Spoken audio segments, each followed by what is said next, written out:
नमस्कार. लोकशाही विशेषमध्ये मी विशाल पाटील आपल्या सगळ्यांचं स्वागत करतो. मराठा आरक्षणाबाबत केंद्र सरकार निर्णय घेऊ शकतं हे आता सर्वोच्च न्यायालयाच्या निकालावरून स्पष्ट झालंय.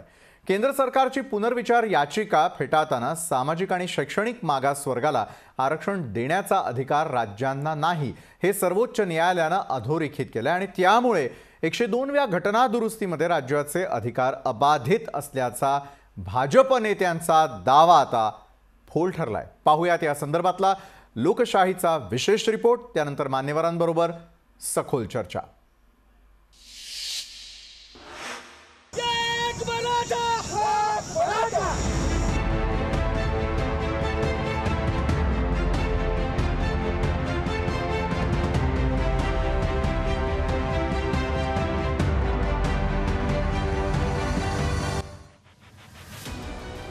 मराठा आरक्षण देण्याचा अधिकार केंद्राकडेच. केंद्राची पुनर्विचार याचिका फेटाळत सर्वोच्च न्यायालयाची स्पष्टोक्ती. 102व्या घटना दुरुस्तीनंतर राज्याचे अधिकार गेले. अधिकार राज्यांकडे असल्याचे भाजपा नेत्यांचे दावे फेल. आता मोदी सरकार मराठ्यांना आरक्षण देणार? मराठा समाजाला आरक्षण द्यायचं की नाही हा अधिकार आता केंद्र सरकारकडे असल्याचं स्पष्ट झालंय. त्यामुळे मोदी सरकार आणि भाजपा नेत्यांना यापुढे राज्य सरकारकडे बोट दाखवणं बंद करावं लागणार आहे. केंद्र सरकारने विनाविलंब हा निर्णय घ्यावा. रिव्ह्यू पिटिशन फेटाळण्यात आल्यामुळे जी परिस्थिती निर्माण झाली आहे त्याच्यामुळे आता त्याला दुसरा काही पर्याय राहिलेला नाही. आणि मला एवढंच सांगायचं आहे, आम्हाला यात कुठलं राजकारण आम्ही आधी केलं नव्हतं, आजही करायचं नाही आम्हाला. आणि आज आम्हाला हे म्हणायचं नाही की केंद्र सरकार रिव्ह्यू पिटिशन दाखल करताना कमी पडलं, असं आम्हाला आरोप काही करायचा नाही. कारण की वारंवार आरोप होत होता की राज्य शासन कमी पडतं, हे कमी पडले, ते कमी पडले. मग आम्ही जर आज म्हटलं तर चालेल का की केंद्र सरकारसुद्धा रिव्ह्यू पिटिशन कमी पडलं?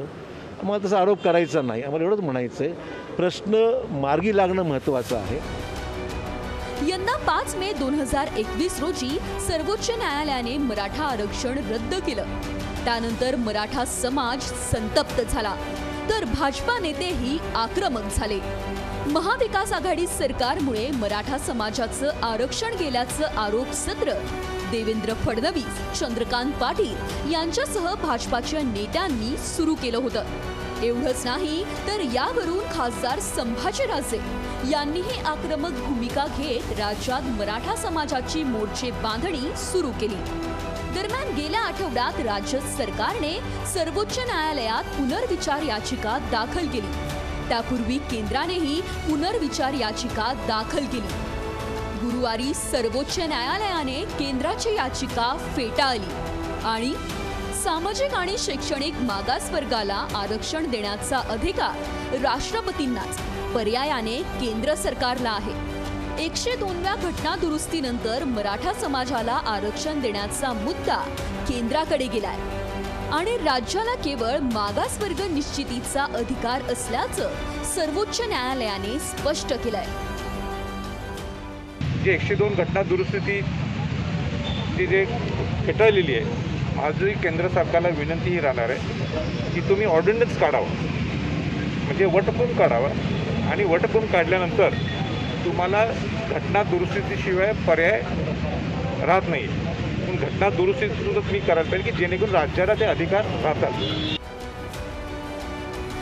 त्यामुळे मराठा समाजाला आरक्षण देण्याचा अधिकार आता फक्त केंद्राकडेच असल्याचं अधोरेखित झालंय. त्याचवेळी आरक्षणाची 50% मर्यादा भेदण्यासाठी अपवादात्मक परिस्थिती सिद्ध झालेली नसल्याचंही सर्वोच्च न्यायालयाने स्पष्ट केलंय. त्यामुळे न्यायालयाच्या निर्णयाप्रमाणे हे अधिकार आता केंद्र सरकारकडे आहे. याबाबत केंद्र सरकारने कायदा करावा. त्यामुळे आता केंद्र म्हणजेच मोदी सरकार मराठा समाजाला आरक्षण देण्यासाठी पावलं उचलणार का, याकडे सर्वांचं लक्ष लागलंय. ब्युरो रिपोर्ट, लोकशाही न्यूज. आता मोदी सरकार आरक्षण देणार का? लोकशाही विशेषच्या आजच्या चर्चासत्रामध्ये याच महत्त्वाच्या विषयावरती बोलण्यासाठी आपण आमंत्रित केलेलं आहे मराठा याचिकाकर्ते विनोद पाटील, कायदेतज्ञ ॲडव्होकेट आशिष गायकवाड, भाजपचे आमदार सिद्धार्थ शिरोळे आणि काँग्रेस प्रवक्ते डॉक्टर राजू वाघमारे देखील आपल्यासोबत आहे। सिद्धार्थ शिरोळेजी, काल सर्वोच्च न्यायालयानं दिलेल्या निकालानंतर तरी आता केंद्र सरकार पर्यायानं भाजप मराठा आरक्षण मिळवून देण्यासाठी तयारीला लागलंय।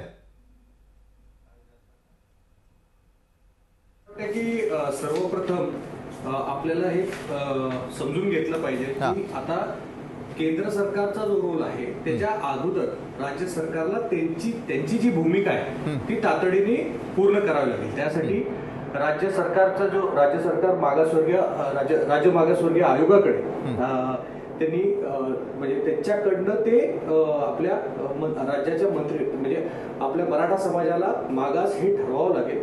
त्याच्यानंतर ते मंत्रिमंडळात हे विधिमंडळाने पास करून मग ते राज्यपालांकडे पाठवून राज्यपालांकडनं ते राष्ट्रपतींकडे जाईल, त्यांच्याकडनं ते केंद्रीय मागासवर्गीय आयोगाकडे जाईल, मग तिथून राष्ट्रपतीच्या माध्यमातून ते राज्य सरकारला कायदा बनवण्यासाठी येईल। त्यामुळं केंद्र सरकार नक्कीच त्यांची भूमिका तेव्हा करू शकते ज्या वेळेला राज्य सरकार त्यांची जी भूमिका आहे ती त्यांनी तातडीने केली पाहिजे आणि हेच आपल्या भोसले समितीच्या अहवालामध्ये सुद्धा नमूद केले।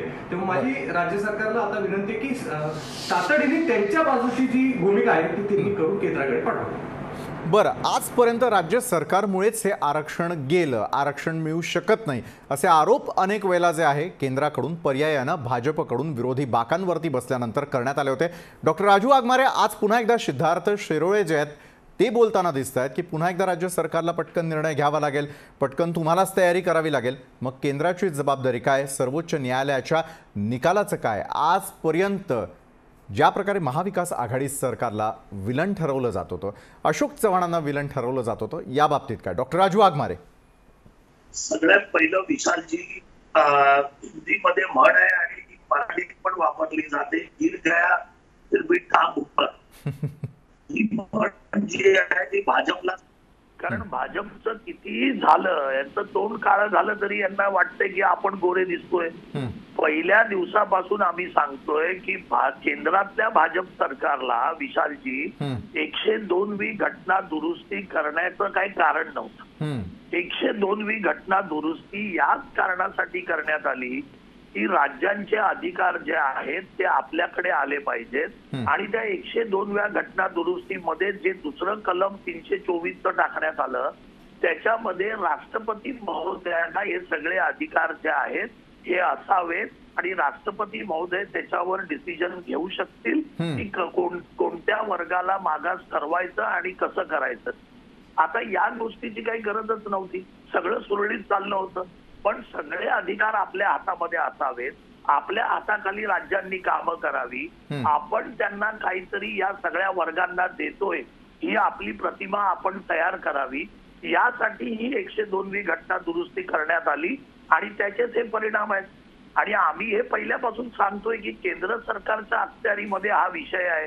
102वी घटना दुरुस्ती करण्याचं कारण नसताना ती करण्यात आली, त्याच्यात ते कलम टाकण्यात आलं, कारण शेवटी जसं राज्यपाल कॅबिनेटच्या सल्ल्याने किंवा त्यांच्या शिफारसीवर काम करतात त्याच पद्धतीने राष्ट्रपती महोदय हे केंद्र सरकारच्या कॅबिनेट मिनिस्ट्रीच्या सल्ल्याने किंवा त्यांच्या बरोबर काम करतात।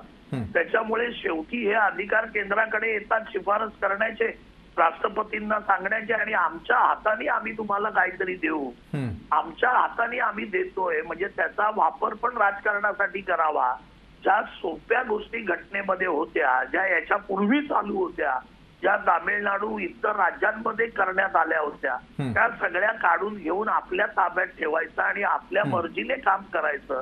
हा जो आडेलतट्टू आणि हुकुमशाहीपणा भाजपच्या नसानसात फिरलेला आहे, त्या नसानसात भिरलेल्या भाजपच्या या आडेलतट्टूपणामुळे आणि हम करे सो कायदा याच्यामुळे यांनी केलेली हे फळ आहे।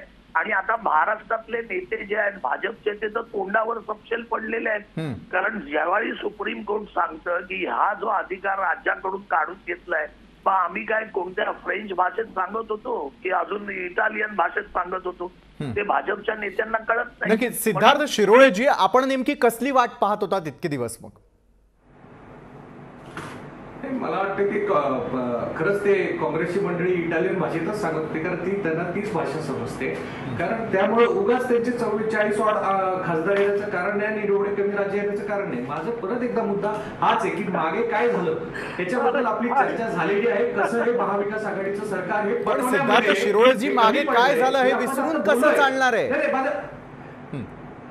विनोद पाटलांना मला प्रश्न करायचा आहे. विनोद पाटीलजी, मराठा आरक्षणाचा प्रश्न कोणतीही सत्ता असू द्या चिघळत ठेवला गेला आणि जो ब्लेम गेम सुरू होता राज्य विरुद्ध केंद्र, केंद्र विरुद्ध राज्य, आज सर्वोच्च न्यायालयानं स्पष्टीकरण देऊन टाकलंय. विनोदजी, विनोदजी मी आपल्याकडे येतो.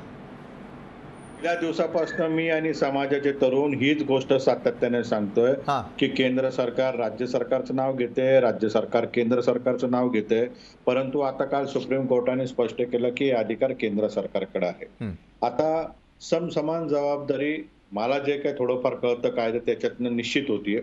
समसमान जबाबदारी कसं काय निश्चित होतीये की तात्काळ राज्य सरकारने मागास आयोगाला सूचना करावी. त्या सूचना करण्यापूर्वी आपण जर बघितलं की मागास आयोग जे नेमण्यात आला त्याच्यामध्ये मराठा समाजाला 0% प्रतिनिधित्व आहे. तात्काळ कमीत कमी मागच्या समितीतले 5 सदस्य त्या समितीत टाकले गेले पाहिजे. त्या 5 सदस्यांना सब कॅटेगरी केली पाहिजे आणि त्यांना सांगितलं पाहिजे की तुम्ही मराठा समाजाचं सर्वेक्षण करा. त्याचबरोबरीने ओबीसी समाजाचा देखील ज्वलंत प्रश्न आहे, तोही महत्वाचा प्रश्न आहे. पॅरेंट बॉडी जी काय, जे सदस्य 10 आहेत ते ओबीसीचं काम करतील. मग ह्या सब कमिटीला टाइम बाउंड प्रोग्राम त्या ठिकाणी ठरवून दिला गेला पाहिजे की इतक्या दिवसामध्ये आम्हाला अहवाल पाहिजे. त्याच्यामध्ये राज्य सरकारने त्यांना डेटा दिला पाहिजे, केंद्र सरकारने त्याला डेटा दिला पाहिजे. हा डेटा करून हा रिपोर्ट सकारात्मक कसा येईल, तर याच्यामध्ये एक नवीन प्रश्न निर्माण होईल की त्याला संविधानिक दर्जा आहे, मग त्यांना टाइम बाउंड द्यायचा का? होय, त्यांना टाइम बाउंड देता येतं. मागच्या आयोगाला मी स्वतः मुंबई हायकोर्टामधनं टाइम बाउंड करून घेतलं होतं. त्यावेळेस राज्य सरकारने देखील भारतीय जनता पार्टी सरकारवर त्यांनी स्टेटमेंट केलं होतं, आयोगाने केलं होतं. तर आता टाइम बाउंड करून घ्यावं लागेल आणि टाइम बाउंड करून किती दिवसामध्ये राज्य सरकार याच्यासाठी कॅबिनेटमध्ये स्वीकारेल, 1 दिवसाचं अधिवेशन घेईल का, किंवा परवाच्या अधिवेशनामध्ये 2-4 तास कमीत कमी आमच्यासाठी तुम्ही काढाल का? आणि त्याचबरोबरीने राज्याच्या विरोधी पक्षाची देखील जबाबदारी आहे. हा डेटा तयार होत असताना सकारात्मक कशा पद्धतीने तयार होईल, आम्ही म्हणणार नाही तुम्ही बसून तुमच्या हाताने लिहा, परंतु तुम्ही त्याच्यामध्ये आकडेवारी दिली पाहिजे. आणि त्याचबरोबरीने विरोधी पक्षांनी केंद्र सरकारशी बोलणी सुरू करावी. अशा पद्धतीने महाराष्ट्रामध्ये आम्ही पाऊल उचलतोय. तुमच्याकडे आल्यानंतर याच्यामध्ये काही केस न पाडता तो तसाचा तसा नक्कीच. विनोद पाटील, तुमच्या मताशी मी देखील सहमत आहे. याचं कारण असं की एका बाजूला राज्य सरकारनं तयारी करत असताना विरोधकांनी देखील आता जी आहे ती समजूतदारीची भूमिका घेऊन पुढे केंद्राकडून मराठा आरक्षण कशा प्रकारे मिळवून देता येईल याचा विचार करणं आवश्यक आहे. आणि विनोद पाटील, जे आपण जो टाइम बाउंडचा प्रश्न उपस्थित केला, डॉक्टर राजू वाघमारे या संदर्भातलं उत्तर देतील, मी त्यांच्याकडे जाणारच आहे. मात्र ॲडव्होकेट आशिष गायकवाड, कायदेतज्ञ देखील आपल्यासोबत आहे, त्यांच्याकडे जाऊयात. ॲडव्होकेट आशिषजी, 102 घटना दुरुस्ती जी आहे तो मूळ मुद्दा होता. हीच आडकाठी कुठेतरी नडत होती का? आणि जर ती आता बाजूला सारली जाणार असेल, सर्वोच्च न्यायालयानं केंद्राकडे जर आता थेटपणे या संदर्भातले अधिकार असल्याचं बोललं जात असेल, तर हा वेळ काढूपणा जो झाला तो कुठल्या गोष्टींमुळे झाला? आणि आता सगळं जर टाइम बाउंड करायचं असेल तर कशा पद्धतीनं आता राज्य आणि केंद्रानं तयारी करणं आवश्यक आहे? आशिषजी. विशालजी, कालच्या ह्या निर्णयामुळे सर्व स्वयंस्पष्ट आता सर्वांना कळालं आहे.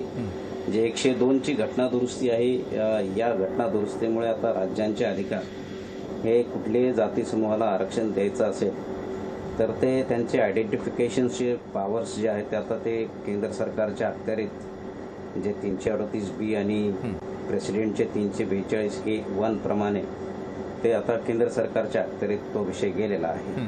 राहिला विषय आता मराठा आरक्षण, त्या दरम्यानच्या काळामध्ये आलेलं सुप्रीम कोर्टचं हे जे 5 मेचं जजमेंट आहे, याच्या अनुषंगाने काल त्यांनी कन्फर्मेशन दिलं आहे की आता हा केंद्राचा विषय झालेला आहे. आता राज्य सरकारने, आम्ही त्या आयोगाच्या कमिटीमध्ये पण मी कमिटी मेंबर एक होतो सदस्य म्हणून जस्टिस भोसले आयोगाच्या, तर त्या समितीच्या आयोगाच्या रिपोर्टप्रमाणे सुद्धा तिथे आम्ही स्पष्टपणे नमूद केलेलं आहे की असं जर समजा केंद्र सरकारची ही जर रिव्ह्यू पिटिशन समजा अलाउ झाली नाही, त्याच्याही संदर्भात या राज्य सरकारने कोणकोणती पावलं उचलायची आहे त्याच्यामध्ये स्पष्ट संकेत आपण तिथे दिलेले आहेत, स्पष्ट त्यांच्या मार्गदर्शन सूचना आपण तिथे केलेल्या आहेत. त्याप्रमाणे आता राज्याने त्याचा एक नवीन आयोग गठीत करून त्याप्रमाणे त्यांनी तो आयोगाचा अहवाल गोळा करून त्याची माहिती राज्यपालांमार्फत आता ह्या 342(1) प्रमाणे प्रेसिडेंटकडे तात्काळ पाठवणं गरजेचं आहे. जोपर्यंत ते नोटिफिकेशन प्रेसिडेंटच्या सहीने तिथे बाहेर निघत नाही ECBCचं, तर ते करणं गरजेचं आहे. दरम्यानच्या काळामध्ये OBC मध्ये सुद्धा याचा समावेश होतोय का हे सुद्धा आपल्याला तपासणं गरजेचं आहे. आणि तो आता विषय तुम्ही इथे विधिमंडळाच्या सर्व सदस्यांनी इथे लावून धरणं गरजेचं आहे. ज्यांना मराठा समाजाविषयी सर्व आमदार खासदार इथे पक्ष हा अभिनिवेश विसरून, पक्षांचे सर्व मतभेद विसरून त्यांना राजकारण करायचं त्यांनी विधानसभेच्या विधान परिषदेच्या बाहेर जरूर करावं. परंतु न्याय देण्याच्या भूमिकेत ज्या समाजाने आयुष्यभर सगळ्यांना न्याय दिला, शिवाजी महाराजांचे शिवविचार सगळ्यांना दिलेत आणि सर्वांना न्याय देण्याच्या भूमिकेत हा समाज पूर्वीपासून राहिलेला आहे, तर त्याच्याविषयी अन्याय सर्व समाजाचे लोक आज आवाज उठवत आहेत. तुरळक लोक सोडले तर तिथे तुम्हाला न्याय देण्याच्या भूमिकेत जर तुम्हाला जायचं असेल तर नक्कीच तुम्हाला सर्व सदस्यांना विधानसभा असेल विधान परिषद असेल या दोन्ही पर्यायांवर तिथे विचार करणं आज खरी काळाची गरज आहे. कारण समाजाची परिस्थिती जर तुम्ही मराठवाडा भागात फिरला, विनोद जे आहेत ते विनोद पाटलांना माहिती आहे, अत्यंत विदारक अशी आहे. 8-9 जिल्ह्यांमध्ये परिस्थिती जर तुम्ही पाहिली, शिक्षणाचा दृष्टिकोन असेल किंवा नोकरी संदर्भातला असेल, आजही राज्य सरकारने त्याच्यामध्ये कुठलीही पावलं अशी धोरणात्मक उचललेली नाहीत. जी गेले दीड महिना मी त्याच्यामध्ये त्याचा तगादा लावतोय की तुम्ही या लोकांना तरी ऍटलिस्ट सामावून घ्या, कारण ती गरज आहे, समाजाची ती गरज आहे. आणि आज हा निकाल आल्यानंतर आपण सर्व राजकारण बाजूला ठेवून मी आज वाघमारेजींना आणि शिरोळेजींना हात जोडून विनंती करतो की तुम्ही तुमचं राजकारण जरूर करा, पण समाजाला मध्ये ठेवून समाजाच्या त्या वंचित घटकाला कृपया मध्ये न आणता त्याचा एक शिवविचार आदर्श घेऊन त्याला न्याय द्या, ही विनंती तुम्ही राज्यातर्फे. बरोबर. ॲडव्होकेट आशिष गायकवाडजी, आपण विनंती करतायत यावेळेला सत्ताधारी आणि विरोधक दोघांना देखील, सत्ताधारी असलेल्या पक्षाकडे म्हणजे डॉक्टर राजू वाघमारे यांच्याकडे जाऊयात. डॉक्टर राजू वाघमारे, विनोदजी असतील किंवा ॲडव्होकेट असतील, दोघांनी देखील मराठा समाजामधील मराठवाड्यातली असलेली जी संपूर्ण परिस्थिती आहे ती आत्ताच कथन केलेली आहे. मराठा समाज जर उपेक्षित आहे, वंचित आहे, त्यांना न्यायाची अपेक्षा आहे आणि राज्य सरकारला तो न्याय देता येणं शक्य आहे, केंद्राला देखील तो न्याय देता येणं शक्य आहे. मात्र हे सगळं टाईम बाउंड कशा प्रकारे करणार? विनोदजींनी जो महत्त्वाचा प्रश्न उपस्थित केला की पावसाळी अधिवेशन असेल किंवा विशेष अधिवेशन बोलावून मराठा समाजाचं आरक्षण हे तातडीनं टाईम बाउंड करण्याकडे आपला कल कसा असेल? डॉक्टर राजू वाघमारे. सगळ्यात पहिली गोष्ट म्हणजे मराठा समाज, ओबीसी समाज, मागासवर्गीय समाज, ज्या समाजाला आरक्षणाची गरज आहे त्या आरक्षणाच्या बाजूने आमचा काँग्रेस पक्ष पण राहिलाय आणि समन्वय जो सामायिक प्रोग्राम, जो कॉमन मिनिमम प्रोग्राम या महाविकास आघाडीचा आहे, त्या कॉमन मिनिमम प्रोग्राम मध्ये आम्ही ती मागणी पण केलेली आहे की त्याच या रंजलेल्या गांजलेल्या लोकांच्या साठीच हे सरकार चाललं पाहिजे आणि तीच भूमिका आमची राहिलेली आहे. मराठा आरक्षण काँग्रेस आणि राष्ट्रवादीच्या आघाडीच्या काळामध्ये आम्ही हे मराठा आरक्षण आणलं, त्याच्यानंतर मराठा आरक्षणाची भूमिका चालू झाली. आम्ही मराठा आरक्षणाच्या बाजूनी अगदी 100% आहोत. आत्ताच आमचे नेते आदरणीय अशोकरावजी चव्हाण साहेबांचा बाईट आपण दाखवला.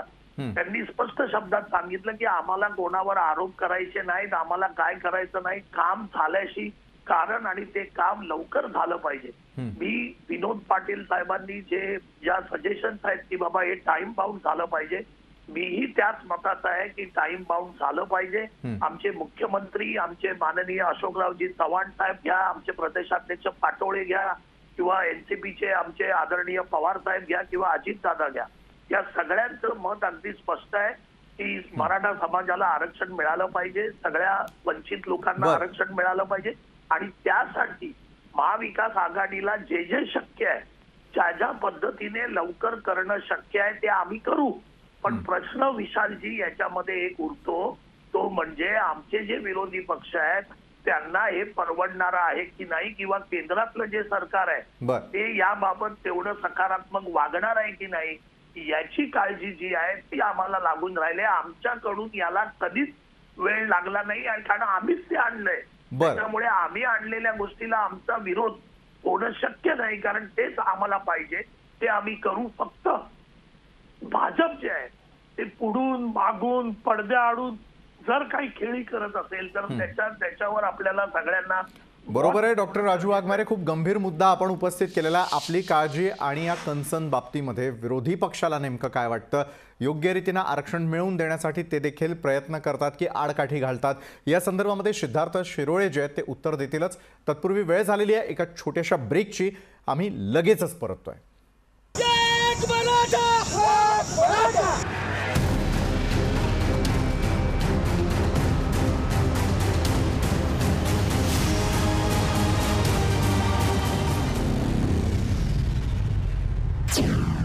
आपल्या सगळ्यांचं पुन्हा एकदा स्वागत. आज आपण चर्चा करत आहोत की आता मोदी सरकार आरक्षण देणार का या महत्त्वाच्या विषयावरती, आणि अधिक चर्चा करण्यासाठी आमंत्रित केलेला आहे काँग्रेस प्रवक्ता डॉक्टर राजू वाघमारे, भाजपचे आमदार सिद्धार्थ शिरोळे, कायदेतज्ञ ॲडव्होकेट आशिष गायकवाड, याचिकाकर्ते मराठा याचिकाकर्ते विनोद पाटील देखीलही आपल्या सोबत आहे. सिद्धार्थ शिरोळेजी, आज ज्या वेळेला स्पष्टपणे सर्वोच्च न्यायालयानं या संदर्भामध्ये निकाल देताना काही गोष्टी जाहीर केलेल्या आहेत, मात्र एक चिंता जी आहे ती सत्ताधाऱ्यांना आजही सतावती आहे की मिळणारा आरक्षण याला लागणारा वेळ जो होता तो कमी लागावा. हे सत्ताधाऱ्यांचे आधीपासूनचे प्रयत्न होते, मात्र सत्ताधाऱ्यांमुळे कशा प्रकारे आरक्षण मिळू शकत नाहीये हे दाखवण्यामध्ये विरोधी बाकांवरती बसलेले जे विरोधी पक्ष नेते आहेत ते व्यस्त होते का? आणि त्यांना जी आज भीती त्यांनी वर्तवलेली ब्रेकवर जाण्याआधी ती भीती खरी ठरू नये यासाठी आता भाजप काय करणार आहे? सिद्धार्थजी, मुळामध्ये 5 मेला जेव्हा निकाल आला त्यावेळेलाच आदरणीय देवेंद्रजी फडणवीस यांनी सांगितलं की ह्या बाबतीतली एक सर्वपक्षीय बैठक ही तातडीने घेतली पाहिजे आणि याच्यावरती चर्चा केली पाहिजे. आज 5 मे ते 2 जुलै झाली. मला माहित नाही वाघमारे साहेब एवढे गंभीर आहेत, त्यांना विरोधी पक्षाची त्यांना सहकार्य पाहिजे, आम्ही सहकार्याला तयार. एकही बैठक अजूनही झालेली नाही. अधिवेशन 2 दिवसाचे आहे सर. 2 दिवसामध्ये काय चर्चा होणार? वॅक्सिनेशन आपल्या सर्व आमदारांचं, सर्व विधिमंडळातल्या अधिकाऱ्यांचं जवळजवळ वॅक्सिनेशन झालेले, तरी अधिवेशन 2 दिवसाचं. ह्याच्यावरती कुठल्याही अधिवेशनावरती ह्याची चर्चा व्हावी, विरोधी पक्षाचं मत घ्यावं, ह्याच्याबद्दल कुठलीही चर्चा सत्ताधाऱ्यांकडनं होत नाही. त्यामुळे कितपत गांभीर्य यांचं मला हे कळत नाही. माझे डॉक्टर राजू वाघमारे, आपण किती गंभीर आहात असं सिद्धार्थ शिरोळे प्रश्न उपस्थित करताय. काय त्यांचं म्हणणे सत्ताधारी या संदर्भामध्ये किंवा मराठा आरक्षण मिळवून देण्याच्या बाबतीमध्ये या संदर्भातली चर्चा करण्यासाठी कितपत सिरियस आहे हा प्रश्न उपस्थित करतायत सिद्धार्थ शिरोळे. अहो विशालजी, हा प्रश्न इतका निरर्थक आहे आणि त्या प्रश्नाला हसू येण्याचा प्रश्न आहे. अहो, आरक्षण आम्ही घेऊन आलो, भाजप नाही घेऊन आलं. काँग्रेस राष्ट्रवादीने मराठा आरक्षणाचा मुद्दा आणला, तो आम्ही सभागृहात मांडला. आरक्षण आम्ही घेऊन आलो. त्याच्यामुळे या आरक्षणाच्या बाबतीत आम्ही किती गंभीर आहोत हे आम्ही आरक्षण आणूनच दाखवलं. सिद्धार्थजी, त्याच्यामुळे प्रश्न चर्चा होणार का? अधिवेशनात चर्चा होणार का? सर्वपक्षीय बैठक होणार का? याचं उत्तर द्यावं, बाकी काही नाही. डॉक्टर राजू वाघमारे, काय आहे की निकाल आता आलेला आहे. अधिवेशनासाठी अजून 4 दिवस आहेत. सगळे पक्ष याबाबत आग्रही आहेत. माननीय मुख्यमंत्री आणि संसदीय कामकाज मंत्री याच्यावर निर्णय घेतील.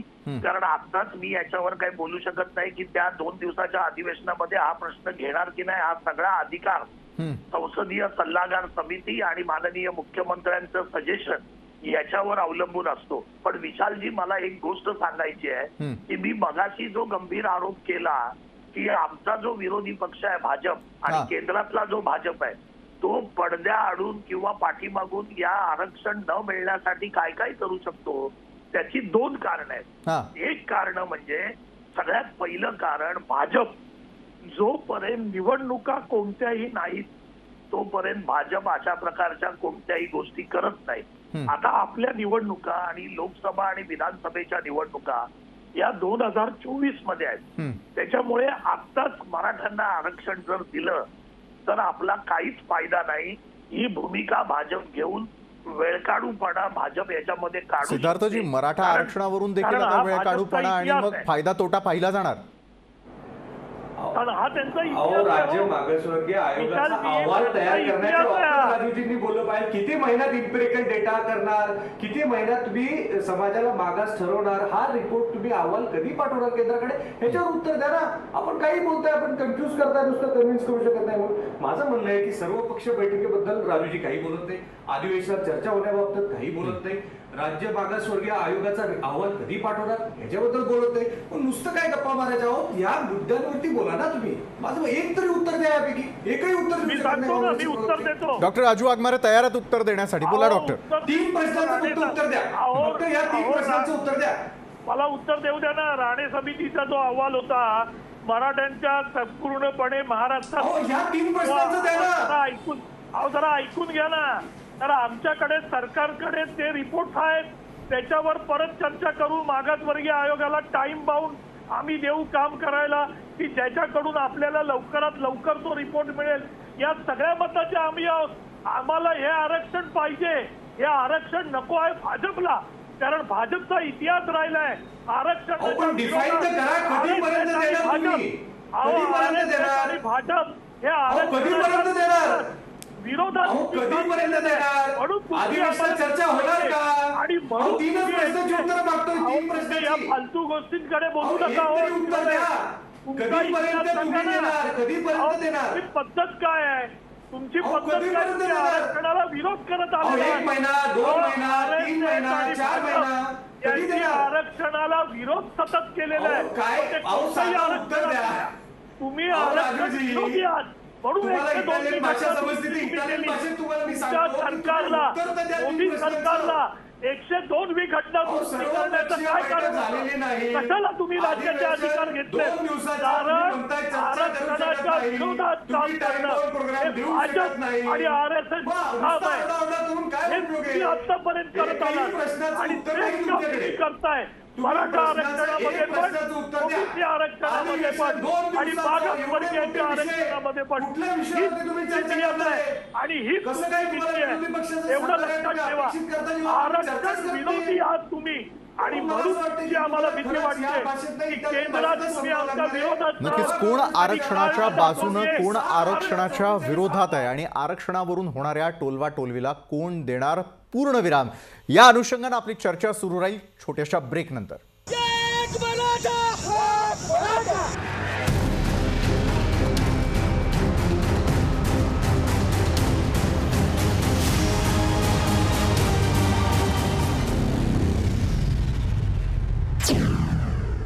आपल्या सगळ्यांचं पुन्हा एकदा स्वागत. आजच्या लोकशाही विशेषमध्ये आपण चर्चा करत आहोत ती म्हणजे मोदी सरकार आरक्षण मिळवून देणार का या महत्त्वाच्या विषयावरती.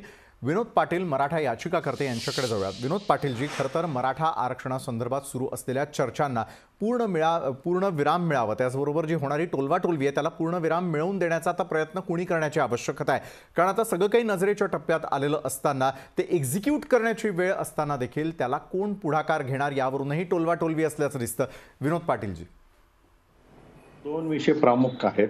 एक, पहिल्या दिवशी मी जे सांगत आलो सातत्याने, निर्णय लागल्यानंतर अर्ध्या एका तासामध्ये दोन्ही सत्ताधारी व विरोधकांच्या वतीने एकमेकांवर आरोप करण्यात आला, तुम्ही गंभीर नाही, तुम्ही गंभीर नाही.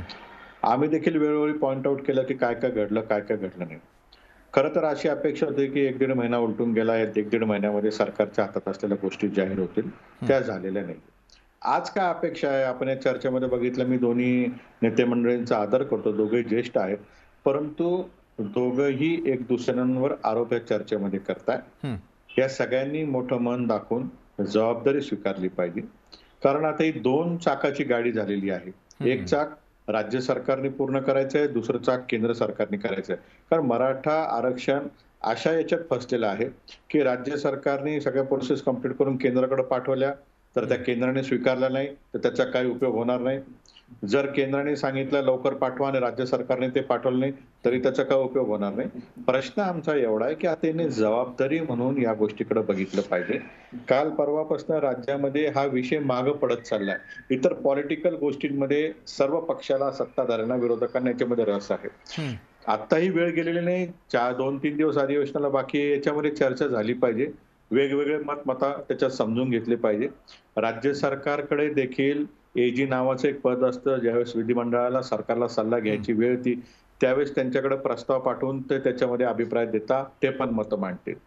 याच बरोबरीने या अधिवेशनामध्ये ज्या ज्या विद्यार्थ्यांची जॉईनिंग बाकी, तोही प्रश्न मार्गी लागू शकतो. अण्णासाहेब पाटील आर्थिक विकास महामंडळाचा प्रश्न लागू शकतो. कालपासून असं काही नवीन घडलेलं नाहीये. हे तर माननीय न्यायालयाने 5 तारखेला सांगितलं होतं की असं असं आहे, परंतु केंद्र सरकारने एक प्रयत्न त्या ठिकाणी केला. आता ही रिव्ह्यू मध्ये 2 गोष्टी प्रलंबित आहेत. एक, माझा जो रिव्ह्यू आहे की आमचा आणि इंदिरा सानी खटल्याचा संबंध 50% कॅप तुम्ही लावू शकत नाही. नंबर 2, मागास आयोग तुम्ही अर्धा स्वीकारलेला, तो पूर्ण का स्वीकारलेला नाही, त्याच्यामध्ये काही मुद्दे राहिलेले.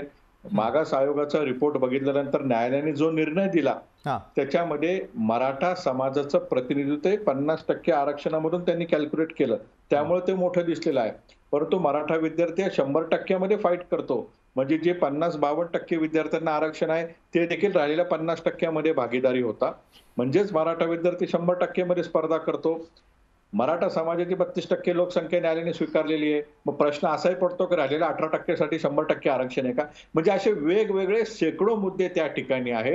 हे सगळे एकत्रित करून मराठा आरक्षण मिळू शकतं. जर असा वाद राहिला तर मला नाही वाटत की आम्हाला त्यांच्याकडनं फार काही अपेक्षा राहिलेल्या असतील. राज्यकर्त्यांकडून जर फार अपेक्षा नसेल तर हे सगळं कोण पूर्णत्वास नेणार? त्यामुळे मराठा तरुण एकच गोष्ट मागतोय, टाइम बाउंड. तो राज्य सरकारने टाइम बाउंड द्यावा.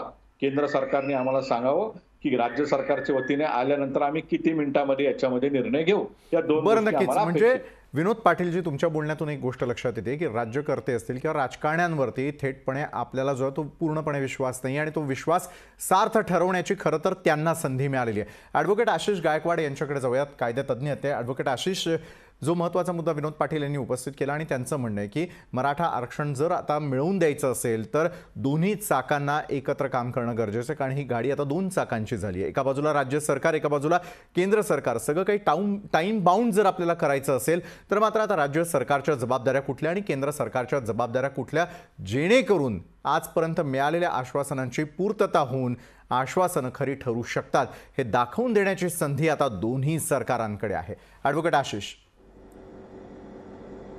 नक्की. आज आपल्या माध्यमातून मी सर्व प्रेक्षकांना आणि आपल्या चर्चेमध्ये सहभागी झालेल्या दोन्ही पक्षांच्या नेत्यांना, आदरणीय नेत्यांना सांगू इच्छितो की कुठलाही आमदार किंवा कुठलाही मंत्री किंवा कुठल्याही पक्षाचा सदस्य जेव्हा निवडून जातो विशालजी, तर तो एक शपथ घेत असतो की मी माझ्या या पदाला न्याय देईन आणि पदाला न्याय देईल आणि मी तिथे एक नागरिक म्हणून या नागरिकांचे सर्व कर्तव्य जे त्यांचे कामं आहेत सभागृहात पार पाडायचे, एक सदस्य म्हणून तिथे पक्षाची शपथ नसते, ती संविधानाची शपथ असते.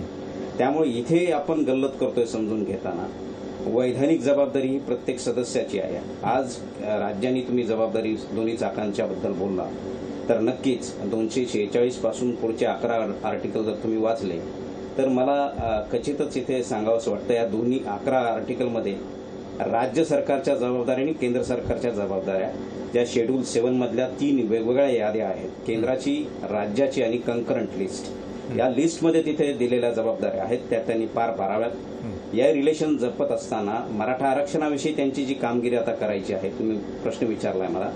आता राज्याने आपण ज्या सूचना केलेल्या आहेत भोसले समिती आयोगाने, तर त्याच्या तात्काळ अंमलबजावणी करून तसा अहवाल तिथे पटलावर घेऊन राज्यपालांमार्फत 342A1 नुसार प्रेसिडेंटकडे तात्काळ पाठवावा आणि केंद्राने म्हणजे केंद्रीय कॅबिनेटने त्याला तात्काळ मान्यता देऊन दुसरे पत्र दरम्यानच्या काळामध्ये तिथे तुम्ही आठवत असेल मागच्या महिन्यात तिथे माननीय मुख्यमंत्री अजितदादा पवार, उपमुख्यमंत्री आणि चव्हाणचं अशोकरावजी चव्हाण, जे मराठा आरक्षण समितीचे उपसमितीचे अध्यक्ष आहेत, त्यांनी तिथे तिघांनी जाऊन मिळून तो एक पत्र माननीय पंतप्रधान मोदी यांना दिलेला आहे.